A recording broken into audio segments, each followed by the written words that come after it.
What's up, guys? Welcome back again to your Heroclix headquarters. Today I've got a fun 300-point Silver Age themed team, and this team is inspired by the new Marvel Rivals video game. I've been obsessed playing this game like non-stop for days, so I thought it'd be fun to make a Heroclix team based around it. And I want to start things off by saying there's a ton of ways you could go about this. Of course, there's like 33 characters just in the base game, so there's like a million different teams you could build out of those characters. Let me know in the comments if you guys have built anything like this based around Marvel Rivals.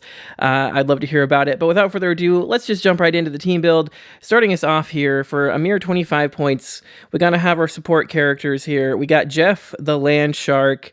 This dude is, a demon in game, and I feel like he's pretty much becoming the mascot of the game at this point.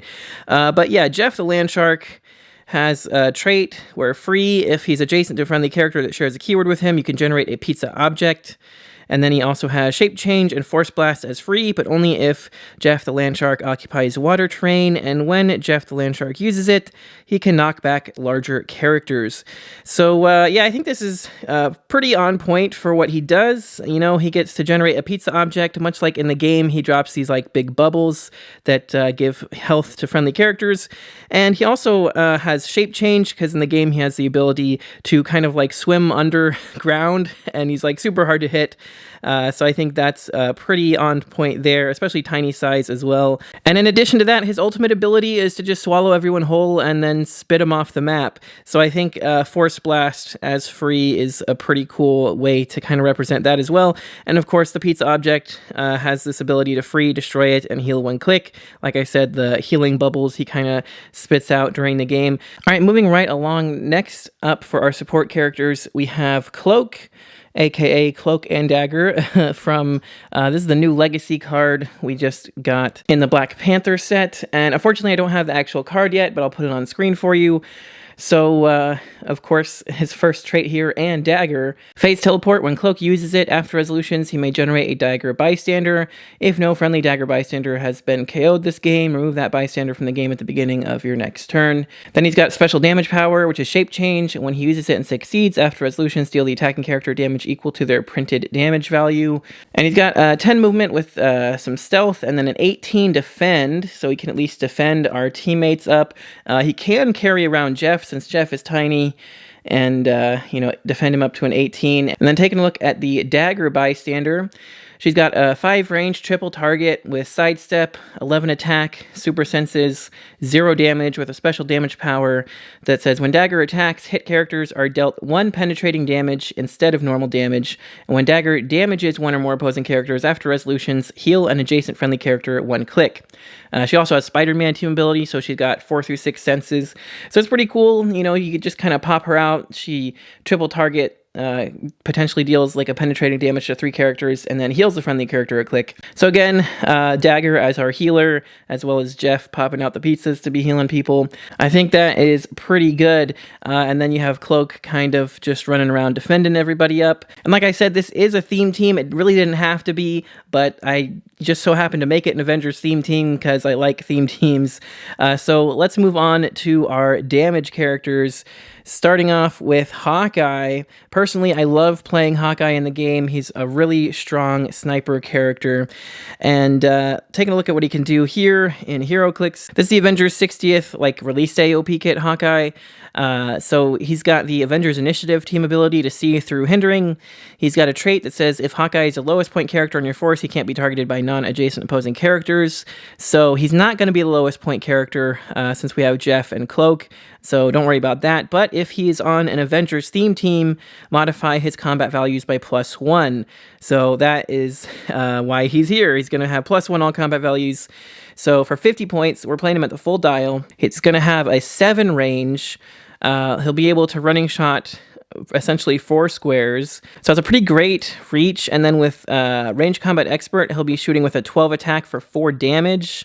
and he's got some combat reflexes there as well. So pretty great. And on his special attack power, he's got free, choose one to use this turn, energy explosion, incapacitate, penetrating psychic blast, or precision strike. I think that's awesome. Again, you could choose energy explosion because he does have an explosive arrow in game, even though I never really use it. So you could choose precision or penetrating blast to kind of just represent, how strong of a sniper character he is. He does a lot of damage. I think this guy potentially shooting people for like 4 penetrating is a pretty good representation of that. And then next up, we also have Spider-Man from Avengers 60th as well. Love this Spider-Man. And, in game, Spider-Man either is going to be like the best character on your team or the worst. So I'm playing him at 90 points. We're going to just assume who's ever playing Spider-Man is going to be one of the good ones here because he can be quite a menace. So this guy has once per turn, when Spider-Man is attacked, you may re-roll the attack roll. So he's already going to be hard to hit because of that, but he also has super senses with the Spider-Man team ability top dial, and he's a team player, so he can copy any of our other team abilities. And then he's got a Marvel team-up trait, which friendly characters that are adjacent or have the Avengers keyword also have the team player team ability. So we can all copy team abilities amongst ourselves, which I think is pretty great. And then you have this awesome special movement power, which gives him charge, flurry, plasticity. When Spider-Man hits after resolutions, choose one.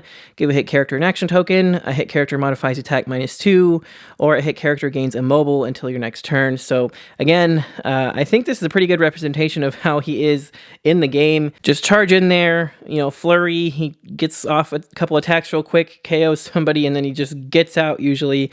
So hypersonic maybe would be better for that, but plasticity, I think, is a pretty good way of representing him just moving in and out of the fight as he wants, more or less. He's also got some super strength in their mid-dial, and that ability to kind of like token people, give them minus attack, and make them immobile and stuff. He does have some abilities like with his ultimate to like web people up, and he has got like a yank, like a web yank thing to kind of reposition people or himself to them. Either way, like J. Jonah Jameson says, the dude's a menace. He's going around wrecking everything. And the funny thing is, you can still use the same Spider-Man to represent him, I think, pretty well if you play him at the 25-point line, or even the 45-point if you want. But yeah, the 25-point line, because some Spider-Mans just run in there and die instantly and don't do anything all game. So if you want to represent that version of Spider-Man, I think 25-point version is pretty good for that. And then moving on next, we're going to have 3 damage characters on this team, because if you guys played Marvel Rivals, it's so hard to actually get like a balanced team composition. There's always going to want to be 3 or 4 people playing damage characters. So we're going to be playing the Avengers Forever Black Panther. Now we are just going to play him at 25 points just because we're a little tight on points for my last character. But if you really wanted to, like I said, you could drop this guy down to 25, and you could probably just replace this guy with the brand new super rare Black Panther if you wanted to say, hey, I have a really good Black Panther player and a sucky Spider-Man player. I think that'd be funny too.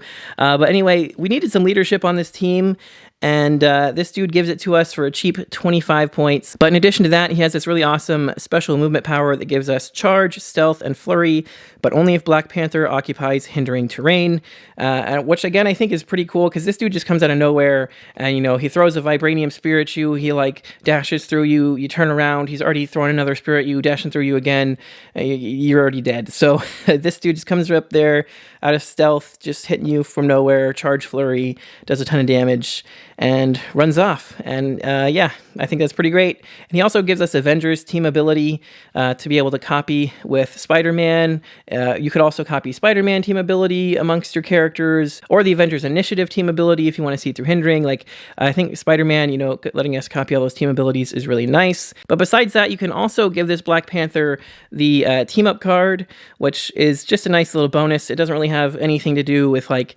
Marvel Rivals, but just as far as Heroclix goes, I think it's a nice bonus since he is on an Avengers theme team anyway. You can get this bonus so that friendly characters modify defense +1 if they are closer to your starting area than any other starting area. So yeah, again, just a nice little bonus if you happen to have the team up card.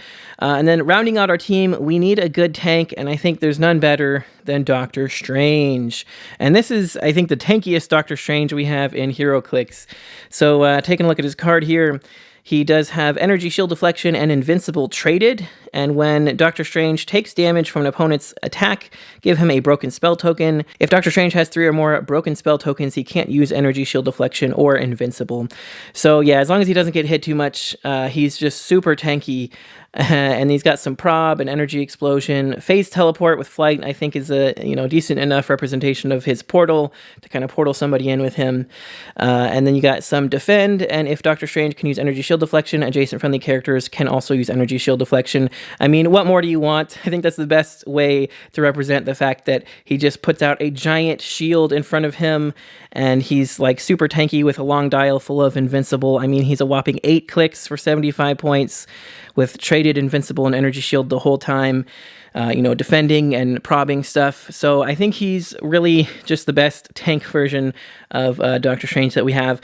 So this is a nice little 6-character team based on Marvel Rivals. We do still have 5 points left over, so you could, throw a Bucky's arm on Black Panther or something to make him a little more deadly, or Spider-Man, whatever, or just play some other random object for 5 points. Or like I said, you could drop this guy down to 25, replace him with the awesome new super rare Black Panther that does all kinds of other crazy cool stuff. And I think is also a really good representation of like a really good Black Panther in Marvel Rivals. And then that actually gives you a few more points, so you can put on some more objects and stuff if you wanted to kind of do that. I think either way, the team's pretty good though. We got most of our bases covered here with leadership, perplex, prob. Spider-Man does at least click into outwit later. And yeah, I wish I had found some room for TK, but I think it's still a pretty solid team nonetheless. And actually, since it is Silver Age, you could drop the cloak that's 30 points and just play the old 35-point dagger from Superior Foes of Spider-Man if you wanted to keep it a little bit more, accurate, because most of the time I feel like dagger's out there healing stuff a lot more than cloak is sitting there. Now, the main reason I didn't do that is because you lose the Avengers theme, but she does just have support, and when she hits an opposing character with a range attack, that character is dealt a penetrating damage instead of normal damage. So she kind of does the similar thing that the, a Pog that Cloak generates does, but just a actual support character if you wanted actual support. Anyway, that's why I kind of prefer Cloak a little bit. That way we keep Avengers theme and we have 5 points left for like an equipment or something. But yeah, it's a pretty fun team. I think it'd also be fun to try out like a Marvel Rivals like themed game where maybe you take like 4 squares in the middle of the map over here and say like that's the objective, and maybe every turn that you end that you have a friendly character in there and your opponent doesn't, you get like an extra 10 points or something like that, to kind of represent like holding the objective. Maybe even for one of the maps where you push a payload through the map, you could have like a special marker, and maybe say something like if you have a friendly character next to the marker and there's no opposing characters next to it, you can move it 2 squares once per turn, and then like your opponent could do the same thing but like move it backwards like 1 square if there's no opposing characters next to it and they're next to it. So it kind of represents holding that payload, pushing it back and forth, and maybe you just automatically win the game if you get it all the way to your opponent's side or something like that. I think those would be some fun little kind of themey objectives to do something like that. But yeah, I think Marvel Rivals is a great game, and I would love to get a Heroclix set of it in the future. WizKids, if you're listening, I think that'd be awesome. But anyway, let me know what you guys think of the team in the comments below. If you enjoyed the video, don't forget to smash the like button. It does help me out a lot. And don't forget to click that subscribe button so you don't miss any future videos. And if you'd like to help support the channel even more, check the links in the description for the Patreon so you can see your name here in the credits with all these other awesome people. And for as little as $1 a month, you get entered into my monthly giveaways. So check that out if that interests you. But that's going to do it for this one. Thanks again so much for watching. Until next time, this has been Heroclix Headquarters, signing off.